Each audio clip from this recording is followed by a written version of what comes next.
ഇനി നമ്മളുടെ 72ാമത്തെ സെഷനാണ്. ഇതിൽ നമ്മുടെ വോളണ്ടറി വൈൻഡിങ് അപ്പിൻ്റെ കണ്ടീഷൻസ് ആണ് പറയുന്നത്.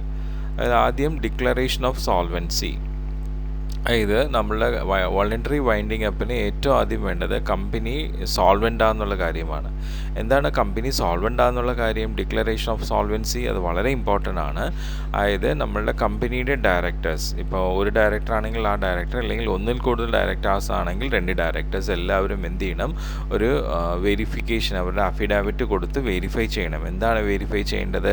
അതായത് നമ്മളുടെ കമ്പനിയുടെ ഈ പറയുന്ന അഫയേഴ്സ് എല്ലാം കംപ്ലീറ്റ് ചെയ്തെന്നും കമ്പനിക്ക് വേറെ ബാധ്യതകളൊന്നുമില്ല, എല്ലാ ബാധ്യതയും അവർ ഫുള്ളായിട്ട് തീർക്കാനായിട്ട് കമ്പനിയുടെ അസറ്റ്സ് സെയിൽ ചെയ്തു, ഇനി കമ്പനിക്ക് വോളണ്ടറി വൈൻഡിങ് അപ്പിലേക്ക് പോവാം എന്നുള്ള ഡിക്ലറേഷനാണ് ഈ ഡിക്ലറേഷൻ ഓഫ് സോൾവൻസി എന്ന് പറയുന്നത്.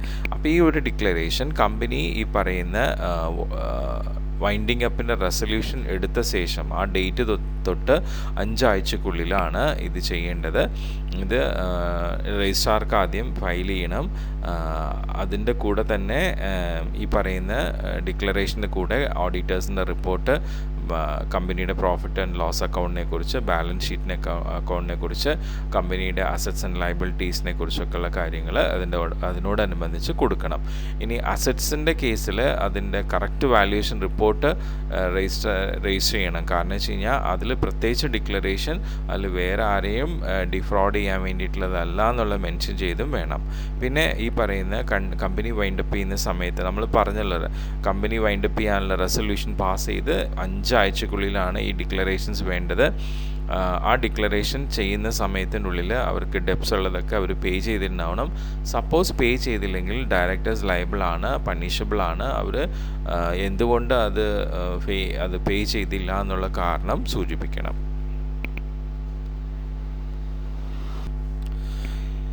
അപ്പം കണ്ടീഷൻസ് ആദ്യം നമ്മൾ വോളണ്ടറി വൈൻഡിങ് അപ്പിന് ആദ്യത്തെ കണ്ടീഷൻ നമ്മൾ പറഞ്ഞ ഡിക്ലറേഷൻ ഓഫ് സോൾവൻസി പറഞ്ഞു. രണ്ടാമത് ഷെയർ ഹോൾഡേഴ്സ് റെസൊല്യൂഷനാണ്. അതായത് ഈ നമ്മുടെ ഈ ഡിക്ലറേഷൻ ഓഫ് സോൾവൻസി എന്ന് പറയുന്നത് ഒരു സ്റ്റാറ്റ്യൂട്ടറി ഡിക്ലറേഷനാണ്. അത് കഴിഞ്ഞാൽ ഷെയർ ഹോൾഡേഴ്സിന് മീറ്റിംഗ് നടത്തുന്നു. അവരൊരു ഓർഡിനറി റെസൊല്യൂഷൻ അല്ലെങ്കിൽ സ്പെഷ്യൽ റെസൊല്യൂഷൻ വൈൻഡിങ് അപ്പിന് വേണ്ടി ചെയ്യുന്നു. അതാണ് ഷെയർ ഹോൾഡേഴ്സ് റെസൊല്യൂഷൻ. പിന്നെ അത് കഴിഞ്ഞാൽ മീറ്റിംഗ് ഓഫ് ക്രെഡിറ്റേഴ്സ് ആണ്. കമ്പനി എന്ത് ചെയ്യണം? ഈ പറയുന്ന കമ്പനിയുടെ ജനറൽ മീറ്റിംഗ് നടത്തി കഴിയുമ്പോൾ തന്നെ എന്ത് ചെയ്യണം? ക്രെഡിറ്റേഴ്സിൻ്റെ മീറ്റിംഗ് നടത്തണം. ഓക്കെ, സോ ജനറൽ മീറ്റിംഗ്, കമ്പനിയുടെ മീറ്റിംഗ് നടത്തി നെക്സ്റ്റ് ഡേ തന്നെയാണ് സെപ്പറേറ്റ് ആയിട്ട് ക്രെഡിറ്റേഴ്സ് മീറ്റിംഗ് നടത്തേണ്ടത്. അപ്പം ക്രെഡിറ്റേഴ്സിന് അതിന് വേണ്ടിയിട്ട് രജിസ്റ്റർ പോസ്റ്റിൽ ആ നോട്ടീസ് അറിയിച്ചിരിക്കണം. ഓക്കെ, പിന്നെ ബോർഡ് ഓഫ് ഡയറക്ടർ ഏതെങ്കിലും ഒരു ഡയറക്ടറിനെ ഇതിന് പ്രിസൈഡ് ചെയ്യാനായിട്ട്, ഈ ക്രെഡിറ്റേഴ്സ് മീറ്റിംഗ് പ്രിസൈഡ് ചെയ്യാൻ വേണ്ടിയിട്ട് നിയോഗിക്കണം. അദ്ദേഹം നമ്മളുടെ കമ്പനിയുടെ അഫയേഴ്സ്, പൊസിഷൻസ് റിലേറ്റഡ് ആയിട്ടുള്ള എല്ലാ സ്റ്റേറ്റ്മെൻറ്റ്സും ഈ പറയുന്ന മീറ്റിങ്ങിൽ അവതരിപ്പിക്കേണ്ടതാണ്. ഓക്കെ, സോ കമ്പനി എന്ത് ചെയ്യും? ഫുൾ ലിസ്റ്റ് ഓഫ് ക്രെഡിറ്റേഴ്സിനെ ഈ സോൾവൻസി ഡിക്ലറേഷന് വേണ്ടിയിട്ട് എടുക്കുകയാണ്. അവരെല്ലാവരും മീറ്റിങ്ങിന് വിളിക്കുകയാണ്. സോ അതിൽ 2/3 ക്രെഡിറ്റേഴ്സ് നമ്മളുടെ ഒപ്പീനിയൻ, അത് കമ്പനി വൈൻഡിങ് അപ്പിന് പോകാൻ താല്പര്യം കാണിച്ചു കഴിഞ്ഞാൽ പിന്നെ നമ്മൾ വൈൻഡിങ് അപ്പിന് മുന്നോട്ട് പോകും. അതല്ല ഈ പറയുന്ന 2/3 ക്രെഡിറ്റേഴ്സ് അങ്ങനെ ഒരു അഭിപ്രായം പറഞ്ഞില്ല, ബാക്കിയുള്ള മെമ്പേഴ്സ് മാത്രം അഭിപ്രായം പറഞ്ഞുള്ളൂ എന്നുണ്ടെങ്കിൽ പിന്നീട് കമ്പനി എന്ത് ചെയ്യുന്നു?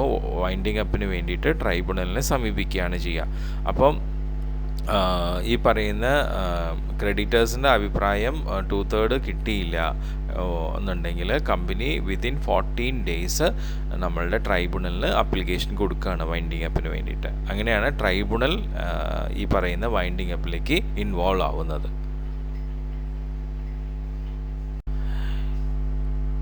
ഇനി കമ്പനിക്ക് അഥവാ 2/3 ക്രെഡിറ്റേഴ്സ് വൈൻഡിങ് അപ്പിന് അനുകൂലമായിട്ട് നിന്ന് കഴിഞ്ഞാൽ പിന്നീട് ആ റെസൊല്യൂഷൻ പാസ് ചെയ്ത് ക്രെഡിറ്റേഴ്സിൻ്റെ മീറ്റിംഗ് കംപ്ലീറ്റ് ചെയ്ത് അത് രജിസ്ട്രാറുടെ അടുത്ത് 10 ദിവസത്തിനുള്ളിൽ ഫയൽ ചെയ്യുക ആ റിപ്പോർട്ട്സ്. പിന്നെ 14 ദിവസത്തിനുള്ളിൽ ആ ഒരു notice of resolution company wind up ചെയ്യുന്നതിനെ കുറിച്ചിട്ടുള്ളത് ഒഫീഷ്യൽ ഗസറ്റിൽ അഡ്വർടൈസ്മെൻറ്റ് നടത്താൻ ന്യൂസ് പേപ്പറിൽ സർക്കുലേറ്റ് ചെയ്യുക. ആ കമ്പനിയുടെ രജിസ്റ്റർ ഓഫീസ് സിറ്റുവേറ്റ് ചെയ്തിട്ടുള്ള ഡിസ്ട്രിക്റ്റിലുള്ള ന്യൂസ് പേപ്പേഴ്സിലും സർക്കുലേറ്റ് ചെയ്യണം. പിന്നെ provisions applicable for voluntary winding up, അതിൽ commencement of voluntary winding up. അതായത് ഇപ്പോൾ നമ്മൾ വോളണ്ടറി ആയിട്ട് വൈൻഡിങ് അപ്പ് നടത്തുന്ന സമയത്ത് അത് ആ റെസൊല്യൂഷൻ്റെ ഡേറ്റ് തൊട്ടാണ് വോളണ്ടറി വൈൻഡിങ് അപ്പ് കമൻസിങ് ആവുന്നത്. അതിൽ നമ്മൾ ആദ്യം എന്ത് ചെയ്യുന്നു, കമ്പനിയുടെ ബിസിനസ് സ്റ്റോപ്പ് ചെയ്യാണ്. എല്ലാ ബിസിനസ് ആക്ടിവിറ്റീസും കമ്പനിയുടെ നമ്മൾ ആ ഒരു റെസൊല്യൂഷൻ പാസ് ചെയ്ത ഡേറ്റ് തൊട്ട് സ്റ്റോപ്പ് ചെയ്യാണ്. എന്നാൽ കോർപ്പറേറ്റ് സ്റ്റേറ്റ് കോർപ്പറേറ്റ് പവർ മാത്രം അവിടെ ഡിസൊല്യൂഷൻ നടക്കുന്നവരെ നിലനിൽക്കുന്നുണ്ടാവും. പിന്നെ കമ്പനി എന്ത് ചെയ്യുന്നു, ജനറൽ മീറ്റിങ്ങിൽ ഈ വൈൻഡിങ് അപ്പിന് വേണ്ടിയിട്ട് ഒരു റെസൊല്യൂഷൻ ഫോം ചെയ്ത് ഒരു കമ്പനി ലിക്വിഡേറ്ററിനെ അപ്പോയിൻറ്റ് ചെയ്യുകയാണ്. അത് സെൻട്രൽ ഗവൺമെൻറ്റിൻ്റെ പ്രിപ്പയർ ചെയ്തിരിക്കുന്ന ഒരു പാനലിൽ നിന്നും ഒരു വ്യക്തിനെയാണ് ലിക്വിഡേറ്ററായിട്ട് അപ്പോയിൻറ്റ് ചെയ്യുന്നത്. ആ ലിക്വിഡേറ്ററിൻ്റെ പേയ്മെൻറ്റിൻ്റെ കാര്യങ്ങളും അവിടെ റെക്കമെൻഡ് ചെയ്യുന്നുണ്ടാവും. സോ ഈ പറയുന്ന ക്രെഡിറ്റേഴ്സ് ആണ് നമ്മുടെ വൈൻഡിങ് അപ്പിന് റെസൊല്യൂഷൻ ഫോം ചെയ്യുന്നുണ്ടെങ്കിൽ അവർ ആയിരിക്കും എന്ത് ചെയ്യുന്നത്, ഈ പറയുന്ന ലിക്വിഡേറ്ററിനെ അപ്പോയിൻറ്റ് ചെയ്യുന്നത്. അവരുടെ അപ്രൂവൽ കൂടി നമുക്ക് ലിക്വിഡേറ്ററിൻ്റെ അപ്പോയിൻമെൻറ്റിൽ അനിവാര്യമാണ്. ഇനിയിപ്പോൾ അവർ ക്രെഡിറ്റേഴ്സ് ഈ പറയുന്ന അപ്പോയിൻമെൻറ്റ് അപ്രൂവ് ചെയ്തില്ലെങ്കിൽ കമ്പനി തന്നെ കമ്പനിയുടെ മെമ്പേഴ്സ് വേറെ കമ്പനി ലിക്വിഡേറ്റേഴ്സിനെ അപ്പോയിൻറ്റ് ചെയ്യുന്നു. അവരുടെ പേയ്മെൻറ്റിന് വേണ്ടിയിട്ടുള്ള റെസൊല്യൂഷൻ വേറെ ഉണ്ടാക്കുന്നു. പിന്നെ ഈ ലിക്വിഡേറ്റർ അങ്ങനെ അപ്പോയിൻറ്റ് ചെയ്ത് കഴിയുമ്പോൾ അദ്ദേഹം എന്ത് ചെയ്യുന്നു, അദ്ദേഹത്തിൻ്റെ ഒരു ഡിക്ലറേഷൻ അദ്ദേഹത്തിന് അപ്പോയിൻമെൻറ്റ് കിട്ടി 7 ദിവസത്തിനുള്ളിൽ കൊടുക്കണം. ആ ഡിക്ലറേഷനിൽ അദ്ദേഹത്തിന് എന്തൊക്കെ കോൺഫ്ലിക്ട്സ് ഉണ്ടാവും, എന്തൊക്കെ ലാക്ക് ഓഫ് ഇൻഡിപെൻഡൻസ് ഉണ്ടാവും എന്നുള്ള കാര്യങ്ങളൊക്കെ അതിൽ വളരെ വ്യക്തമായിട്ട് സൂചിപ്പിച്ചിരിക്കും.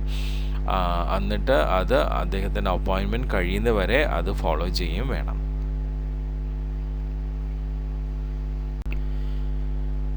ഇനി നെക്സ്റ്റ് നമ്മളുടെ ഈ പറയുന്ന കമ്പനി ലിക്വിഡേറ്ററിൻ്റെ റിമൂവലാണ്. അതായത് ഇപ്പം ക്രെഡിറ്റേഴ്സിന് ഇപ്പോൾ ഒരു കമ്പനി ലിക്വിഡേറ്ററെ റിമൂവ് ചെയ്യാനുള്ള പവർ ഉണ്ട്.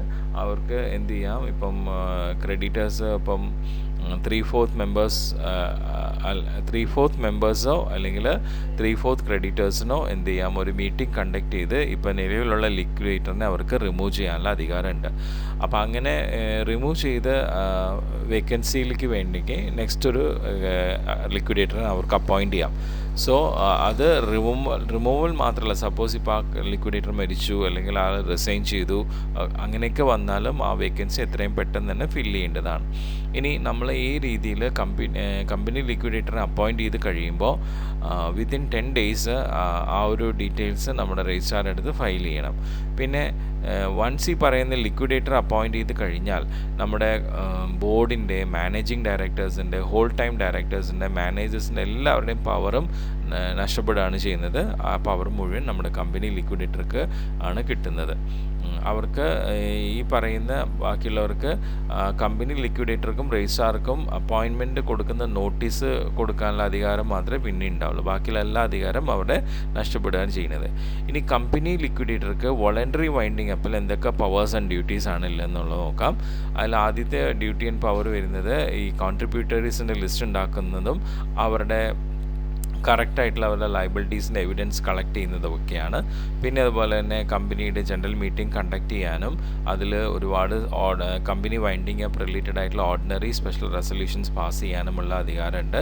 പിന്നെ അതുപോലെ തന്നെ റെഗുലറായിട്ട് ബുക്സ് ഓഫ് അക്കൗണ്ട് മെയിൻറ്റെയിൻ ചെയ്യാനും പ്രിസ്ക്രൈബ് മാനറിൽ ക്രെഡിറ്റേഴ്സും മെമ്പേഴ്സിനും ഓതറൈസ്ഡ് ആയിട്ടുള്ള ഓഫീസേഴ്സ് സെൻട്രൽ ഗവൺമെൻറ് ഇൻസ്പെക്ട് ചെയ്യുന്ന രീതിയിലാണ് ആ ബുക്ക് ഓഫ് അക്കൗണ്ട്സ് അദ്ദേഹം മെയിൻറ്റെയിൻ ചെയ്യുന്നത്. പിന്നെ ക്വാർട്ടർലി സ്റ്റേറ്റ്മെൻറ്റ് ഓഫ് അക്കൗണ്ട്സും അദ്ദേഹം പ്രിപ്പയർ ചെയ്യുന്നുണ്ടാവും. ഈ പറയുന്ന company liquidator quarterly book of state accounts prepare ചെയ്ത് പ്രിസ്ക്രൈബ് മാനറിൽ പ്രിപ്പയർ ചെയ്ത് അത് ഡ്യൂലി ഓഡിറ്റ് ചെയ്ത് 30 ദിവസത്തിനുള്ളിൽ രജിസ്ട്രാർ എടുത്തത് ഫയൽ ചെയ്യണം. അതിലെന്തെങ്കിലും വീഴ്ച വരുത്തി കഴിഞ്ഞാൽ അതിന് പണിഷബിളാണ്. അത് ഓരോ ദിവസം 5,000 rupees പണിഷ്മെൻറ്റ് ഫൈൻ വരുന്നുണ്ട്.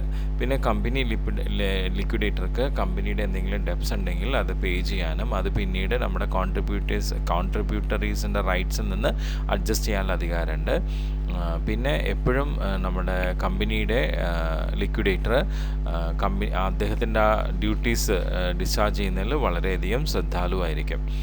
ഇനി ഇൻ കേസ് ഇപ്പം നമ്മളുടെ കമ്പനിക്ക് വേറെ ക്രെഡിറ്റേഴ്സ് ഒന്നും ഇല്ല എന്നുണ്ടെങ്കിൽ ഈ പറയുന്ന കമ്പനിയുടെ ജനറൽ മീറ്റിങ്ങിൽ എന്ത് ചെയ്യാം, അവർക്ക് ഒരു കമ്മിറ്റീനെ സൂപ്പർവൈസ് ചെയ്യാൻ, വോളണ്ടറി ലിക്വിഡേഷന് വേണ്ടിയിട്ടുള്ള സൂപ്പർവൈഷൻ നടത്താനുള്ള ഒരു കമ്മിറ്റീനെ അപ്പോയിൻറ്റ് ചെയ്യാം. അപ്പോൾ ആ കമ്മിറ്റി എന്ത് ചെയ്യും, നമ്മുടെ കമ്പനി ലിക്വിഡേറ്ററിനെ സപ്പോർട്ട് ചെയ്യുന്നുണ്ടാവും. ഇനി നമ്മളുടെ ഈ പറയുന്ന വൈൻഡിങ് അപ്പിന് പ്രോഗ്രസ് റിപ്പോർട്ട് അത് കൃത്യമായിട്ട് ലിക്വിഡേറ്റർ ഫോം ചെയ്ത് അത് നമ്മുടെ കമ്പനിയുടെ എല്ലാ മെമ്പേഴ്സിനും ക്രെഡിറ്റേഴ്സിനും എന്ത് ചെയ്യണം, മീറ്റിംഗ് കൂട്ടി ആ റിപ്പോർട്ട് അവർക്ക് സമർപ്പിച്ചിരിക്കണം. അറ്റ്ലീസ്റ്റ് ഒരു മീറ്റിംഗെങ്കിലും മെമ്പേഴ്സും ക്രെഡിറ്റേഴ്സായിട്ട് കൂട്ടിയിരിക്കണം. ഓരോ ക്വാർട്ടർലി റിപ്പോർട്ട്സ് ഈ മെമ്പേഴ്സിനും ക്രെഡിറ്റേഴ്സിനും കമ്പനി ലിക്വിഡേറ്റർ അറിയിച്ചുകൊണ്ടേയിരിക്കണം പ്രിസ്ക്രൈബ് മാനറിൽ. ഇതുപോലെ തന്നെ സപ്പോസ് ഇപ്പോൾ നമ്മുടെ company report of company liquidated to tribunal for examination of persons. ഇപ്പോൾ ഈ കമ്പനി വൈൻഡിങ് അപ്പ് സമയത്ത് നമ്മുടെ കമ്പനി ലിക്വിഡേറ്റർ ഏതെങ്കിലും ഒരു വ്യക്തി ചില ഫ്രോഡ് കമ്മിറ്റ്മെൻറ്റ് നടത്തിയിട്ടുണ്ടെങ്കിൽ അത് കണ്ട് മനസ്സിലാക്കുകയും അങ്ങനെ എന്തെങ്കിലും ഉണ്ടെങ്കിൽ ഉടനെ തന്നെ അത്തരം കാര്യങ്ങൾ കമ്പനി ലിക്വിഡേറ്റർ ട്രൈബ്യൂണലിനെ അറിയിക്കണം. ട്രൈബ്യൂണൽ അത് ഇൻവെസ്റ്റിഗേറ്റ് ചെയ്ത് ട്രൈബ്യൂണൽ എന്ത് ചെയ്യും, ഒരു ഓർഡർ പുറപ്പെടുവിച്ച് അത്തരം വ്യക്തികളെ ട്രൈബ്യൂണലിന് മുമ്പാകെ ഹിയറിങ്ങിന് വിധേയമാക്കും. ഇനി final meeting and dissolution of the കമ്പനിയാണ്. അപ്പോൾ നമ്മുടെ കമ്പനി അഫയേഴ്സ് എല്ലാം ഫുള്ളി വൈൻഡപ്പ് ആയി കഴിഞ്ഞാൽ ലിക്വിഡേറ്റർ എന്ത് ചെയ്യും, ഒരു റിപ്പോർട്ട് ഉണ്ടാക്കും. ഈ പറയുന്ന കമ്പനിയുടെ പ്രോപ്പർട്ടീസ്, അസറ്റ്സ് ഇതെല്ലാം നമ്മൾ ഡിസ്പോസ് ചെയ്തു, ക്രെഡിറ്റേഴ്സിൻ്റെ ക്ലെയിംസ് എല്ലാം ഫുള്ളി സെറ്റിൽ ചെയ്തു എന്ന് പറഞ്ഞിട്ട് ഉള്ള വൈൻഡിങ് അപ്പാണ് അതിൽ കാണിക്കുക. ഒരു ജനറൽ മീറ്റിംഗ് കമ്പനിയുടെ ഫൈനൽ മീറ്റിംഗ് ആയിട്ട് അദ്ദേഹം കോൾ ചെയ്ത് വൈൻഡിങ് അപ്പ് അക്കൗണ്ട്സ് അവിടെ പ്രസൻറ്റ് ചെയ്യും. മെജോറിറ്റി മെമ്പേഴ്സും അതിൽ സാറ്റിസ്ഫൈഡ് ആണെങ്കിൽ അപ്പോൾ കമ്പനി വൈൻഡപ്പ് ചെയ്യാം എന്നുള്ള തീരുമാനമാണ് എടുക്കുന്നത്. അതിലൂടെ ആ മീറ്റിങ്ങിൽ ഒരു റെസൊല്യൂഷൻ കമ്പനി ഡിസോൾവ് ചെയ്യാനായിട്ട് എല്ലാ മെമ്പേഴ്സും കൂടി ചേർന്നെടുക്കുന്നു. അപ്പം ഇങ്ങനെ എടുത്തു കഴിയുമ്പോൾ അതിന് 2 ആഴ്ചക്കുള്ളിൽ നമ്മളുടെ കമ്പനി ലിക്വിഡേറ്റർ അതിൻ്റെ ആ ഡീറ്റെയിൽസ് രജിസ്ട്രാർ എടുത്ത് അയക്കണം. അതിൽ നമ്മുടെ ഫൈനൽ വൈൻഡിങ് അപ്പ് അക്കൗണ്ട്സിൻ്റെ ഡീറ്റെയിൽസ്, പിന്നെ മീറ്റിങ്ങിൽ എന്നാണ് മീറ്റിംഗ് കണ്ടക്ട് ചെയ്ത കാര്യങ്ങൾ, റെസൊല്യൂഷൻ പാസ് ചെയ്തതിൻ്റെ കോപ്പീസ്, ഇതെല്ലാം വെച്ചുകൊണ്ടാണ് രജിസ്ട്രാർ എടുത്ത് ഫയൽ ചെയ്യേണ്ടത്. അപ്പോൾ ഈ അപ്ലിക്കേഷൻസ്, റിപ്പോർട്ട്സ് എല്ലാം അതിൻ്റെ റിലേറ്റഡ് ആയിട്ടുള്ള ബുക്സ്, പേപ്പേഴ്സ് എല്ലാം നമ്മളുടെ വൈൻഡിങ് അപ്പ് റിലേറ്റഡ് ആയിട്ട് നമ്മുടെ രജിസ്ട്രാർ എടുത്ത് കൊടുത്തു കഴിയുമ്പോൾ അത് പിന്നീട് നമ്മുടെ ട്രൈബ്യൂണലിൽ ഫയൽ ചെയ്യും. സോ ഒരു കമ്പനി ഡിസൊല്യൂഷൻ്റെ ഓർഡർ പാസ് ചെയ്യാൻ വേണ്ടിയിട്ട്. സോ അത് റിസീവ് ചെയ്ത് കഴിയുമ്പോൾ 60 ഡേയ്സിനുള്ളിൽ ട്രൈബ്യൂണൽ എന്ത് ചെയ്യും, എല്ലാം സാറ്റിസ്ഫൈഡ് ആയിട്ട് കണ്ടു കഴിഞ്ഞാൽ അവർ കമ്പനി ഡിസോൾവ് ചെയ്യാനുള്ള ഓർഡർ ട്രൈബ്യൂണലാണ് ഫൈനലായിട്ട് ചെയ്യുന്നത്. കമ്പനി ലിക്വിഡേറ്റർ എന്ത് ചെയ്യുന്നു, ആ കമ്പനി ഡിസോൾവ് ചെയ്യുന്ന ഓർഡർ ട്രൈബ്യൂണലിൽ നിന്നും എടുത്തത് രജിസ്ട്രാർ എടുത്ത് ഫയൽ ചെയ്യണം വിത്തിൻ 30 ഡേയ്സ്. രജിസ്ട്രാർ എന്ത് ചെയ്യുന്നു, ആ ഓർഡർ ട്രൈബ്യൂണൽ പാസ് ചെയ്തത് നമ്മുടെ ഒഫീഷ്യൽ ഗസറ്റിൽ പബ്ലിഷ് ചെയ്തു, കമ്പനി ഡിസോൾവ് ചെയ്തു എന്ന് പറഞ്ഞിട്ട്. എന്നിട്ട് നമ്മുടെ കമ്പനി ലിക്വിഡേറ്റർ സപ്പോസ് ഈ പ്രൊസീജിയേഴ്സ് എല്ലാം കൃത്യമായി നിർവഹിച്ചില്ലെങ്കിൽ അദ്ദേഹത്തിന് പണിഷബിൾ ഫൈൻ ഉണ്ടാവും, എക്സ്റ്റെൻഡിങ് ടു 1 lakh rupees.